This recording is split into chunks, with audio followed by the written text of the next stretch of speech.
Hey, what's up, guys? So today, I just really wanted to review one of my favorite episodes of Doctor Who of all time. So welcome to this review.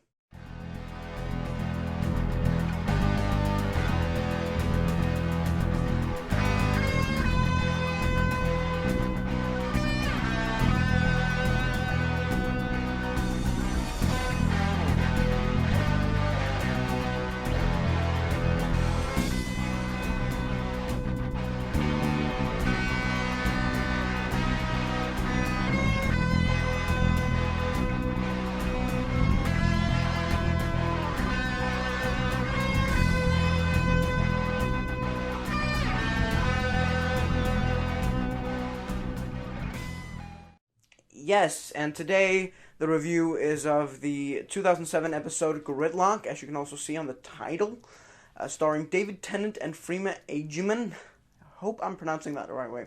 Anyway, so first of all, I'm going to give you a little resume of the episode, and then I'm going to dive into what I think of the episode.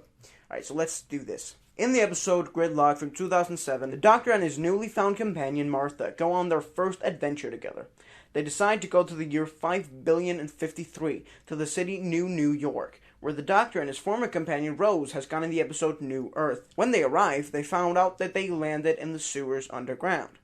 Quickly after they arrive, a young couple shows up and kidnaps Martha.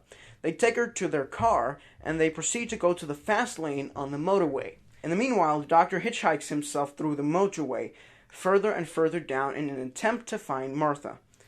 He is interrupted, however, as a cat nun, previously seen in the New Earth episode, arrives and teleports the Doctor and herself to the upper city of New York, to the Senate, where the face of Bo is located. Turns out the whole upper city is dead because of a virus.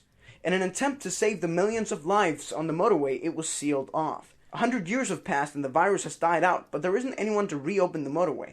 There simply isn't enough power. The face of Bo, however, uses his last bit of life to save the people on the motorway, but it does cost him his life. Martha is saved, together with everyone else, and she arrives at the Senate, where the face of Bo is dying. After the face of Bo dies, Martha and the Doctor travel on to even more adventures. Alright, time for my review.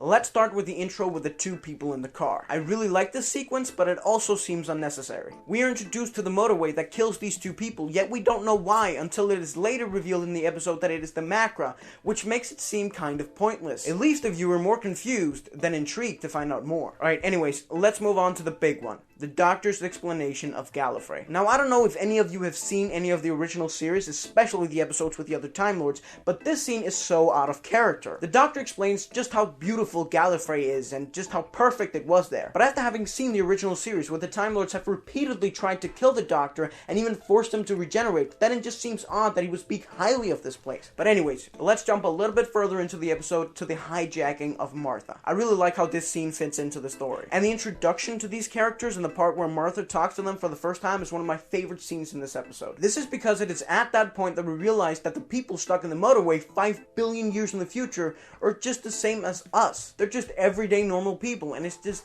awesome. One of my other favorite scenes of this episode is actually just right after, when the Doctor meets the cat-human couple who are married and have kids. The cat, Thomas Brannigan, is so nice, and his wife too. And it just gives the viewer the feeling that even though all the terrible shit that's gonna happen to society, the humans will continue to live on in the same way. Anyways, moving on to the primal alien enemy of this episode, the Macra. The Macra creatures were first seen in the second Doctor story, The Moon Base, from 1967. The Macra were a gigantic crustacean race that fed on unclean gases which were poisonous to humans. The Macra creatures resemble crabs, and they would consume humans whenever they could. I personally loved seeing these old original creatures back in the show. However, it didn't really make that much sense that such highly intelligent creatures could all of a sudden just be like normal freaking giant crabs.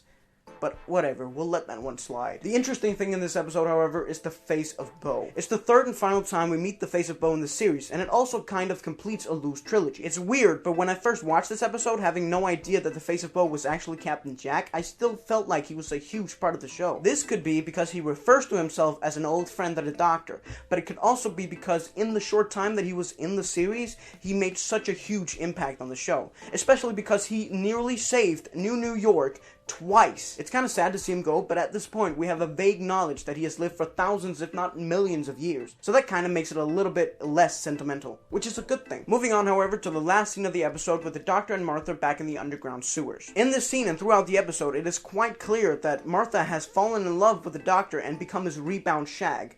A title which I hate that the character has to fall in, especially because she just met him. The worst line in this episode definitely comes from Martha in this scene, where she says, "You've got me." Is that what he meant? Like Martha is the first person that the Doctor has ever traveled with. Also, what a golden moment when the Doctor says, "I don't think so."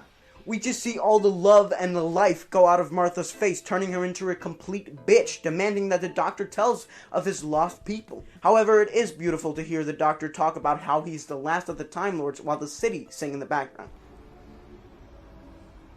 I should have seen it, that old planet. All in all, I give this episode 4.5 out of 5 stars because it is one of my absolute favorite episodes of the show ever, and it is nearly perfect. However, if the Martha character had just waited just one episode to fall in love with the Doctor and just acted like his companion in this episode, I would have given it 5 out of 5 stars. Oh, and the next time trailer of this episode was absolutely amazing. They always survive when I lose everything. Alright, that was it for me this week, you guys. Thank you so much for watching me review this old episode of Doctor Who. I will see you guys in about a month's time. I'm still really freaking busy with college and everything, but I'll see you in a month's time. Bye! Hey, so I just wanted to once again say thank you so much for watching this video. If you would like to see my next video, then click right here. And if you would like to subscribe to my channel, then click right here. And I hope you have a wonderful day. Bye, guys.